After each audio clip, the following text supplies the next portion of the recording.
মানুষের জীবনের মূল উদ্দেশ্য কি? এই প্রশ্ন নিয়েই আমরা ওয়েস্টমিনিস্টার শর্টার ক্যাটেকিজমে আলোচনা করব। এই প্রশ্নের দ্বারা আমাদের জিজ্ঞাসা করা হচ্ছে যে ঈশ্বর আমাদের সৃষ্টি করেছেন, এর প্রাথমিক উদ্দেশ্য কি? উত্তর হলো, আমরা যেন ঈশ্বরের মহিমা করি এবং তাকে সর্বদা উপভোগ করি। এটি সহজ শেখার জন্য এবং খুব গভীর। ওয়েস্টমিনিস্টার শর্টার ক্যাটেকিজমে আমরা এই ধরনের 107টি প্রশ্নের উত্তর দেখব। এই শিক্ষা প্রথমে 1647 সালে লন্ডনে ওয়েস্টমিনিস্টার অ্যাসেম্বলিতে দেওয়া হয়। আমরা বিশ্বাস করি এই বাইবেল ভিত্তিক শিক্ষা পৃথিবীর বিভিন্ন প্রান্তে ছড়িয়ে পড়বে এবং বহু সংখ্যক মানুষ এই শিক্ষার মাধ্যমে আশীর্বাদ প্রাপ্ত হবে।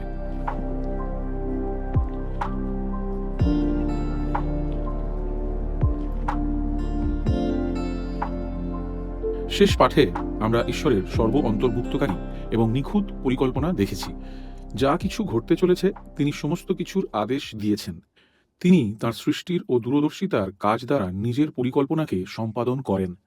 আজকের পাঠে আমরা এই কাজগুলির মধ্যে প্রথমটি দেখব, তাঁর সৃষ্টির কাজ। যেমনটি আমরা দেখতে পাব তিনিই সমস্ত কিছু সৃষ্টি করেছেন, এটি একটি মহান সত্য।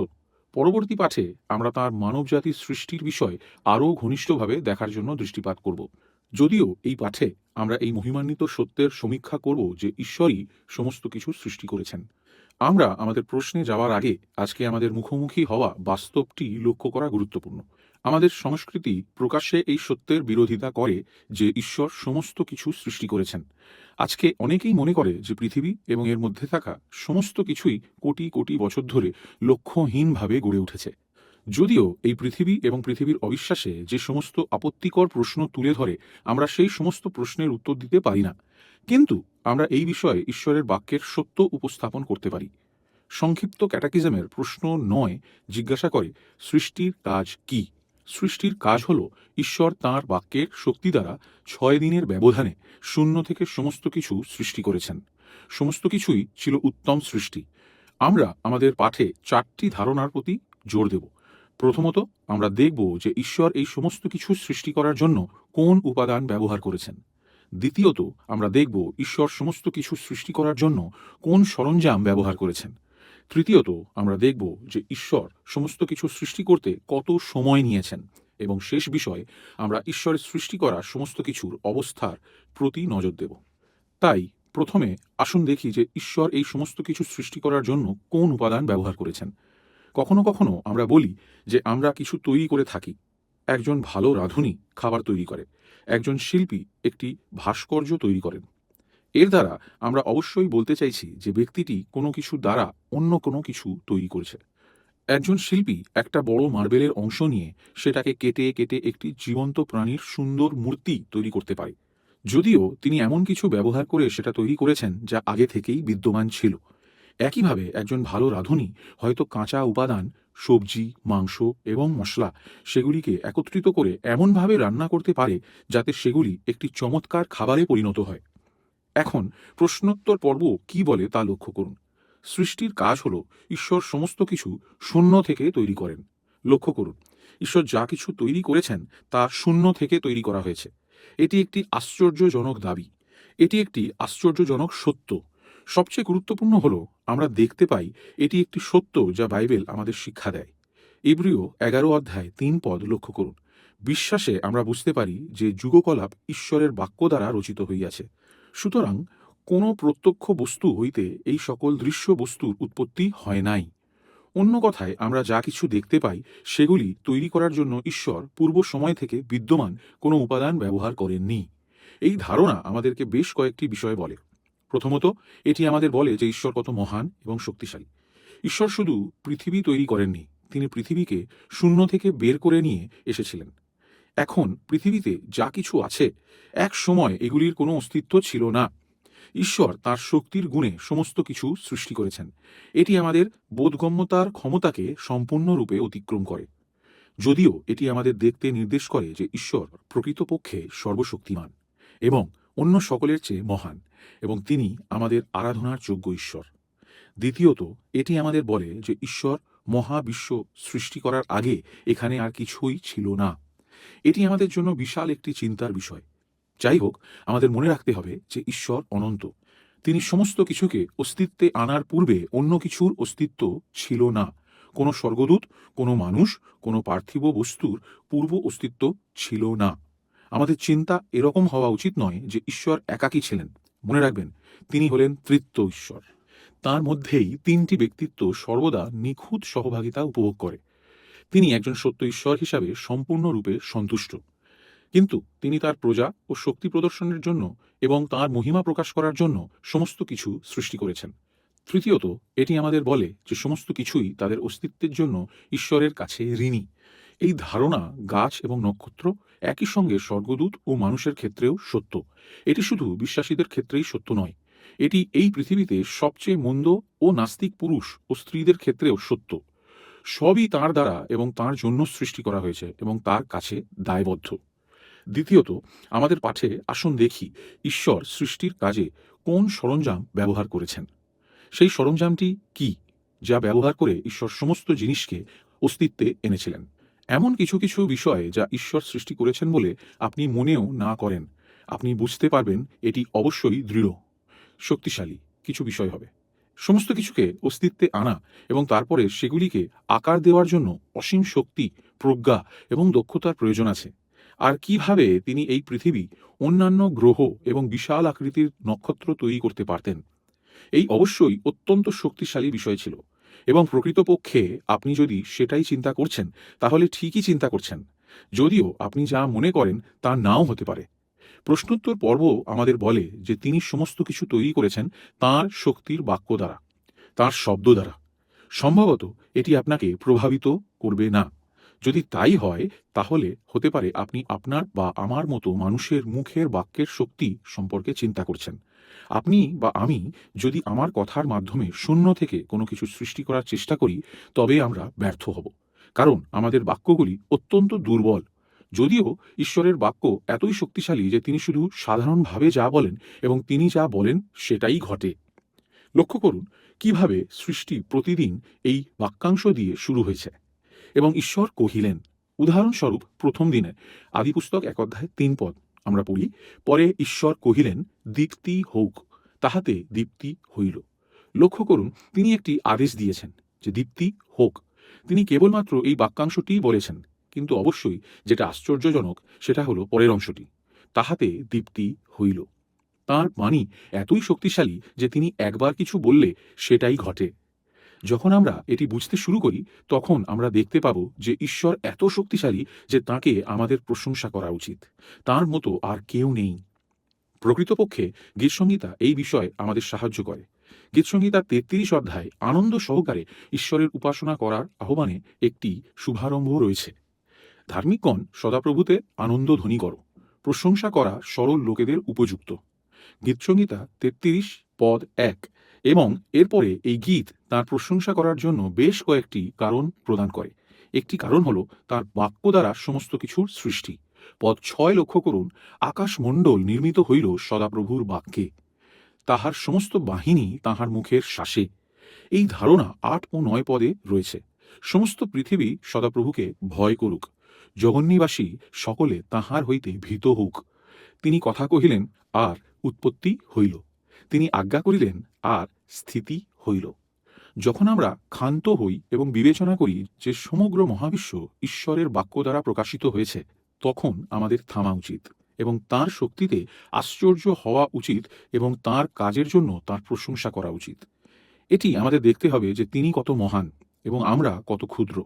এই সত্যটি ইব্রিয় 11 অধ্যায় 3 পদেও শেখানো হয়েছে। বিশ্বাসে আমরা বুঝতে পারি যে যুগকলাপ ঈশ্বরের বাক্য দ্বারা রচিত হইয়াছে। সুতরাং কোনো প্রত্যক্ষ বস্তু হইতে এই সকল দৃশ্য বস্তুর উৎপত্তি হয় নাই।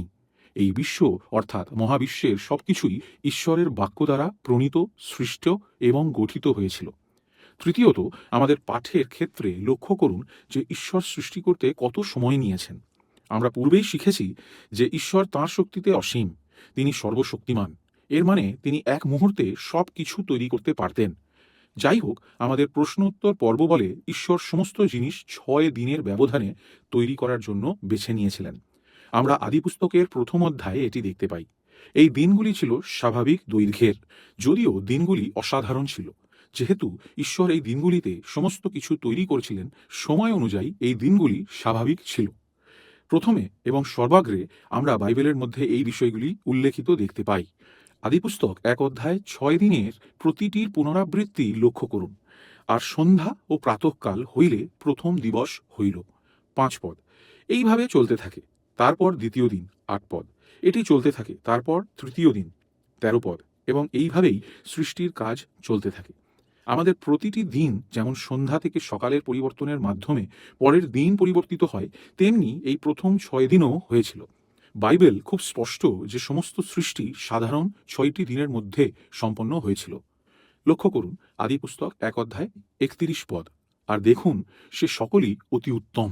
আর সন্ধ্যা ও প্রাতঃকাল হইলে ষষ্ঠ দিবস হইল। পরবর্তী পদ আদিপুস্তক 2 অধ্যায় 1 পদ আমাদের বলে, এই রূপে আকাশমণ্ডল ও পৃথিবী এবং তদুভয়স্থ সমস্ত বস্তুবুহ সমাপ্ত হইল। এই বিষয়টি বাইবেলের অন্য সমস্ত অংশেও নিশ্চিত করা হয়েছে এবং ঈশ্বরের ইচ্ছা হলে আমরা ঈশ্বরের 10 আজ্ঞা নিয়েও অধ্যয়ন করব। কিন্তু আপাতত এটি লক্ষ্য করা গুরুত্বপূর্ণ যে চতুর্থ আজ্ঞাটি এই সৃষ্টির সপ্তাহে কিভাবে সামঞ্জস্যপূর্ণ।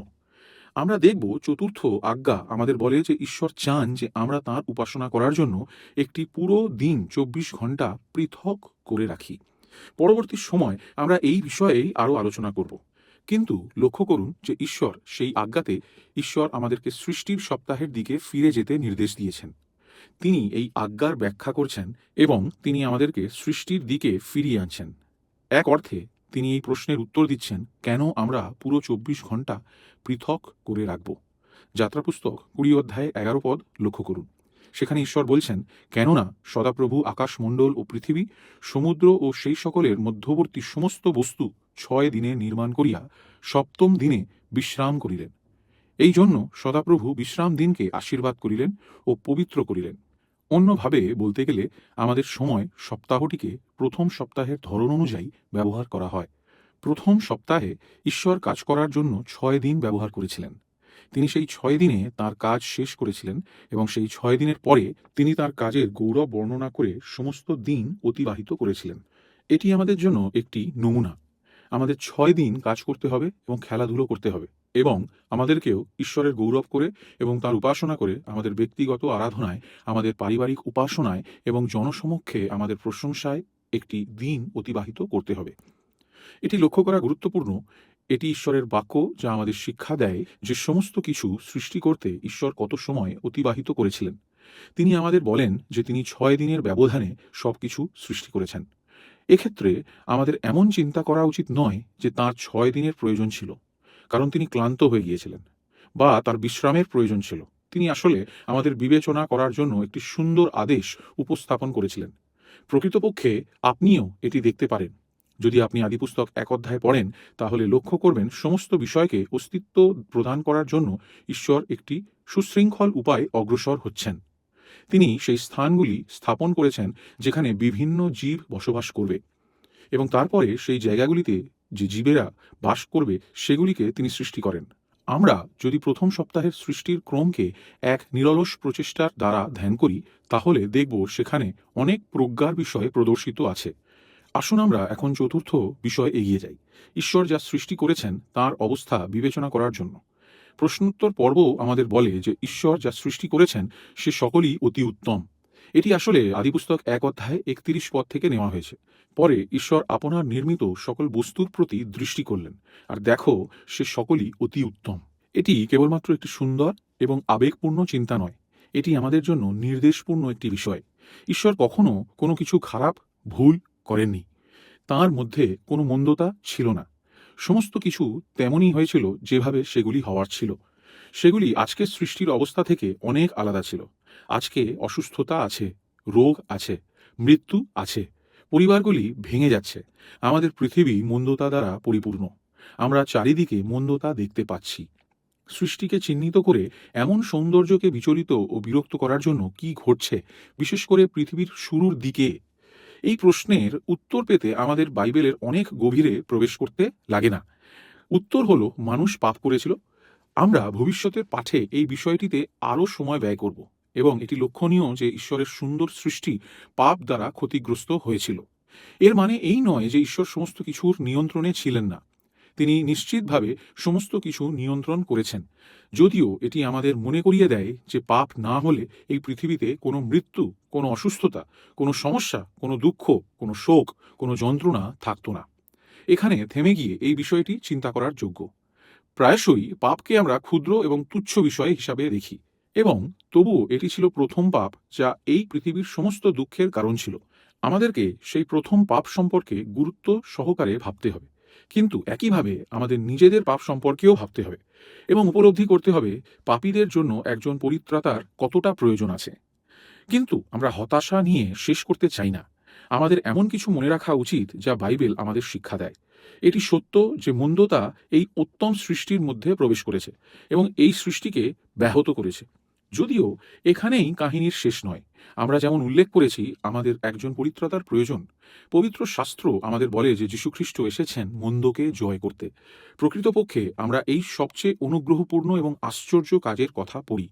প্রকাশিত বাক্য 21 অধ্যায় 4 এবং 5 পদে, আর তিনি তাহাদের সমস্ত নেত্রজল মুছাইয়া দিবেন এবং মৃত্যু আর হইবে না, শোক বা আর্তনাদ বা ব্যথাও আর হইবে না, কারণ প্রথম বিষয় সকল লুপ্ত হইল। আর যিনি সিংহাসনে বসিয়া আছেন তিনি কহিলেন, দেখো আমি সকলই নূতন করিতেছি। পরে তিনি কহিলেন, লিখো, কেননা এ সকল কথা বিশ্বসনীয় ও সত্য। ঈশ্বরের সৃষ্টির কাজ সম্পর্কে আমাদের মনে অনেক প্রশ্ন থাকতে পারে। দুর্ভাগ্যবশত আমরা এমন এক যুগে বাস করছি যেখানে সবচেয়ে গৌরবময় এই সত্যের উপর অনেক আক্রমণ হয়েছে।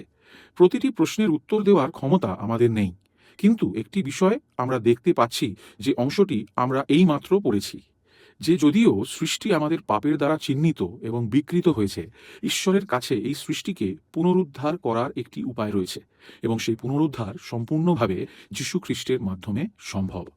এটাও সত্য যে কেউ কেউ অস্বীকার করে যে এই পৃথিবী ঈশ্বরের দ্বারা সৃষ্টি হয়েছে।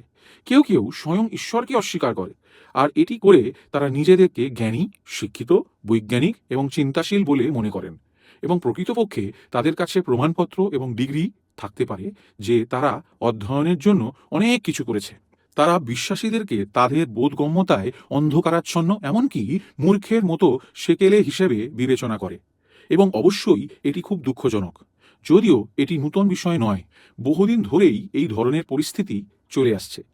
কিন্তু কেন কেউ কেউ ঈশ্বরকে অস্বীকার করে এবং তাঁর সৃষ্টির কাজকে অস্বীকার করে? পৌল এই প্রশ্নের উত্তর দিয়েছেন রোমীয় 1 অধ্যায় 18 পদে। তিনি বলেছেন, এমন কিছু মানুষ আছে যারা অধার্মিকতায় সত্যকে ধারণ করে। এখানে ধরে রাখা শব্দটির অর্থ হলো দমন করা, আটকে রাখা। পৌল উল্লেখ করছেন যে এমন কিছু লোক আছে যারা তাদের অধার্মিকতার দ্বারা সত্যকে দমন করে। তিনি আরও বলেন, কেননা ঈশ্বর বিষয়ে যাহা জানা যাইতে পারে তাহা তাহাদের মধ্যে স্বপ্রকাশ আছে, কারণ ঈশ্বর তাহা তাহাদের কাছে প্রকাশ করিয়াছেন। ফলত তাহার অদৃশ্য গুণ, অর্থাৎ তাহার অনন্ত পরাক্রম ও ঈশ্বরত্ব জগতের সৃষ্টিকাল অবধি তাহার বিবিধ কার্যে বোধগম্য হইয়া দৃষ্ট হইতেছে। এজন্য তাহাদের উত্তর দিবার পথ নাই, কারণ ঈশ্বরকে জ্ঞাত হইয়াও তাহারা তাহাকে ঈশ্বর বলিয়া তাহার গৌরব করে নাই, ধন্যবাদও করে নাই, কিন্তু আপনাদের তর্ক বিতর্কে অসার হইয়া পড়িয়াছে এবং তাহাদের অবোধ হৃদয় অন্ধকার হইয়া গিয়াছে। 19 থেকে 21 পদ। ঠিক আছে, এই পৃথিবী তার বিজ্ঞানীদের, তার বিশেষজ্ঞদের বিষয়ে বড়াই এবং গর্ব করতে পারে এবং বলতে পারে স্রষ্টা হিসাবে ঈশ্বরকে প্রত্যাখ্যান করাই বুদ্ধিমানের কাজ। তবে তাদের এই চিন্তা এটি বিজ্ঞান বা শিক্ষার কারণে নয়। এর কারণ হলো তারা সেই সত্যকে প্রত্যাখ্যান করে যা সমস্ত সৃষ্টি দ্বারা প্রদর্শিত হয়। সমস্ত সৃষ্টি স্পষ্টভাবে সাক্ষ্য দেয় যে একজন ঈশ্বর আছেন যিনি সব কিছু সৃষ্টি করেছেন।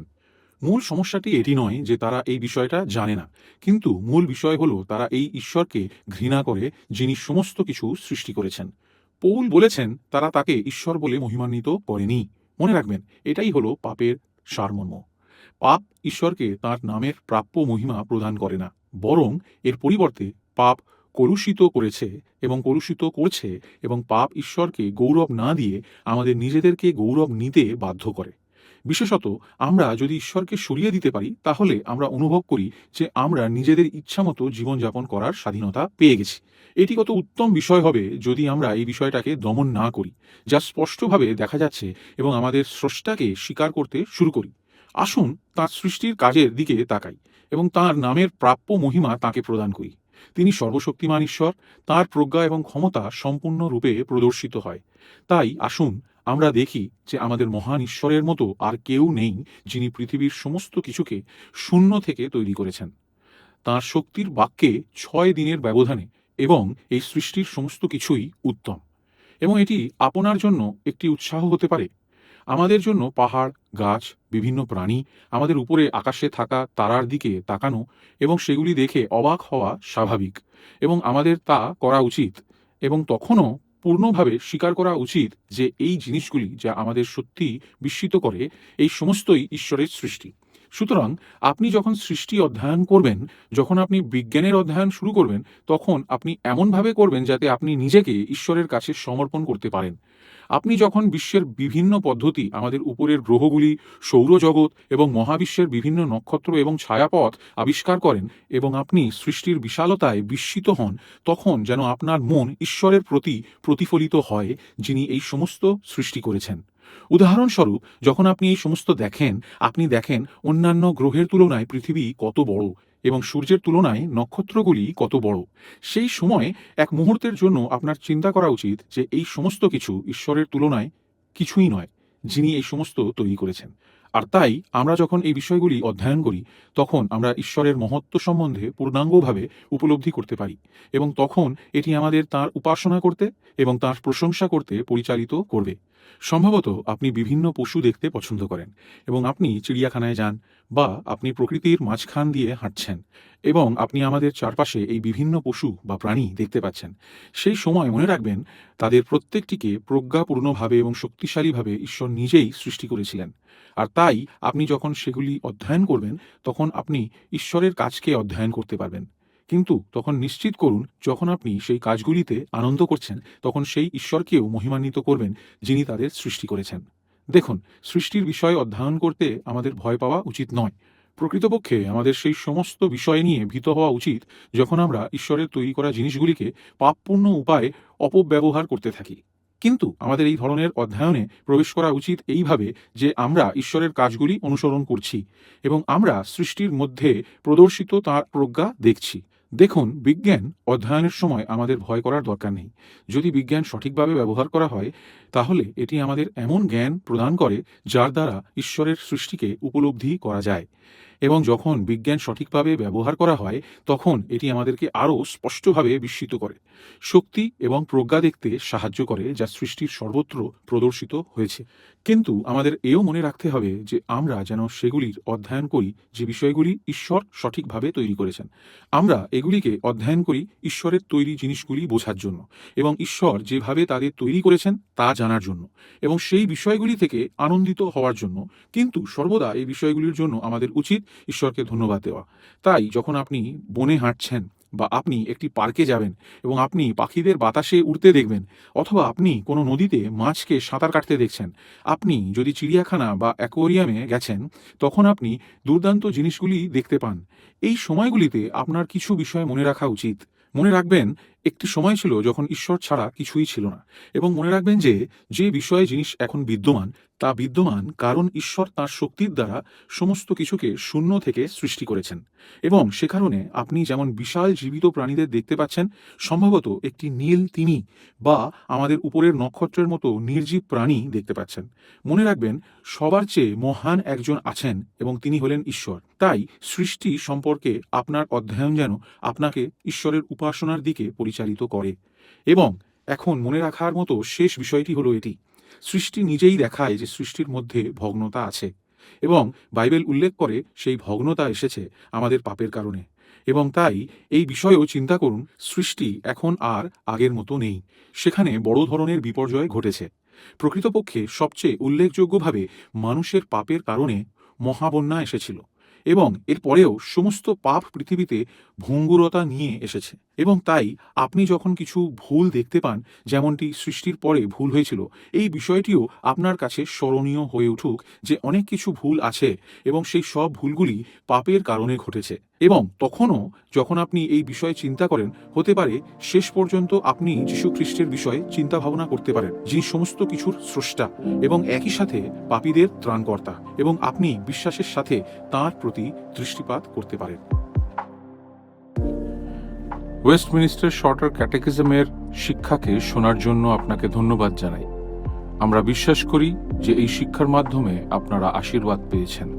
আসুন আমরা প্রার্থনা করি যেন এই শিক্ষা পৃথিবীর বিভিন্ন মানুষের কাছে পৌঁছাতে পারে এবং আশীর্বাদের কারণ হতে পারে।